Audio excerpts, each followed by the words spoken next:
आजकल की भागदौड़ भरी दुनिया में अगर कोई कहे कि आलसी बनो, स्मार्ट बनोगे, तो कैसा लगेगा? आज हम रॉड जजकिंस की किताब द आर्ट ऑफ लेजीनेस पर आधारित एक हिंदी समीक्षा के जरिए इसी उकसाने वाली सोच को समझने की कोशिश कर रहे हैं। जरूर। सवाल ये है, क्या आलस वाकई एक छिपी हुई सुपर पावर हो सकता है? बिल्कुल। ये सोच मतलब हमारी हमेशा व्यस्त रहो वाली आदत को सीधी चुनौती देती है। समीक्षा के मुताबिक किताब का पहला बड़ा दावा ही चौंकाने वाला है। अच्छा, क्या? कि आलस का मतलब निकम्मापन नहीं, बल्कि समझदारी से काम लेना है।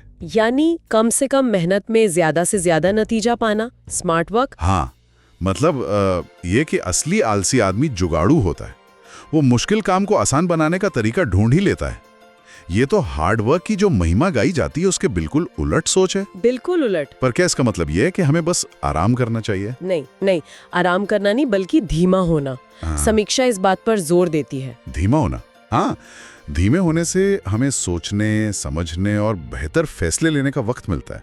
जल्दबाजी में अक्सर गलतियां होती हैं ना, और चिंता बढ़ती है। सही बात है। तो धीमापन यहाँ एक कमजोरी नहीं, बल्कि एक रणनीतिक ताकत है। ये आपको गैर जरूरी कामों से बचाता है, ऐसा समझे। और इसी से जुड़ा है वो टालम टोल वाला आइडिया, जो सुनने में बड़ा अजीब लगता है।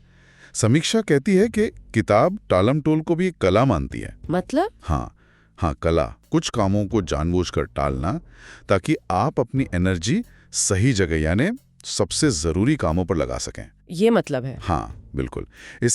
इसे स्ट्रेटेजिक प्रोक्रेस्टिनेशन कह सकते हैं। समीक्षा ये समझाती है कि ये अंधाधुंध टालना नहीं है, ये है प्रायोरिटीज को समझना। अच्छा, ओके। कौन सा काम वाकई जरूरी है और कौन सा सिर्फ वक्त की बर्बादी, ये फर्क करना ही स्मार्ट आलस है। ये सोच उन लोगों को जरूर राहत दे सकती है जो हमेशा टू डू लिस्ट के बोझ तले दबे रहते हैं। ये तो बड़ी दिलचस्प बात है।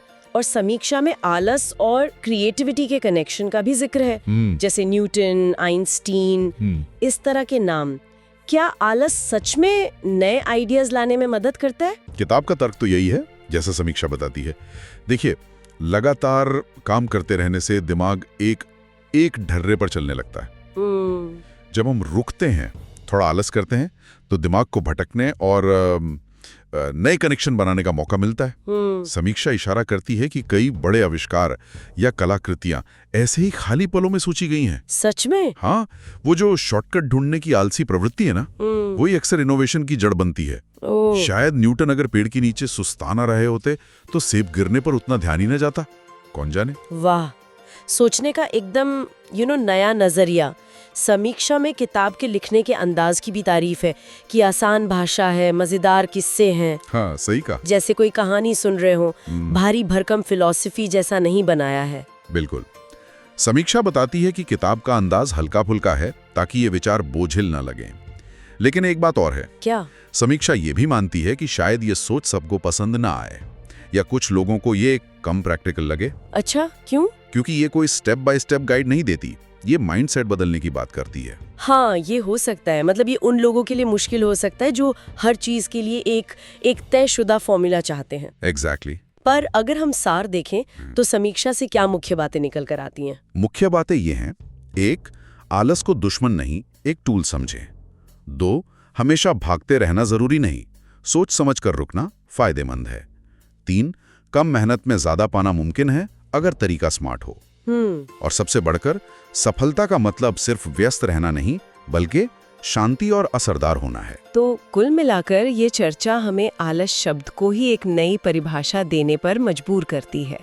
ये सुस्ती नहीं, बल्कि सोच समझकर आराम करना, जरूरी कामों पर ध्यान लगाना और चीजों को करने के बेहतर आसान रास्ते खोजना। हाँ, रणनीतिक आराम कह सकते हैं। शायद हमेशा तेज दौड़ने वाला नहीं, बल्कि रुक कर सोचने वाला ज्यादा आगे जाता है। और यहीं से एक सवाल मन में आता है, अगर हम अपने काम या जिंदगी के किसी एक हिस्से में इस स्मार्ट आलस्य को आजमाएं, तो क्या नतीजा होगा?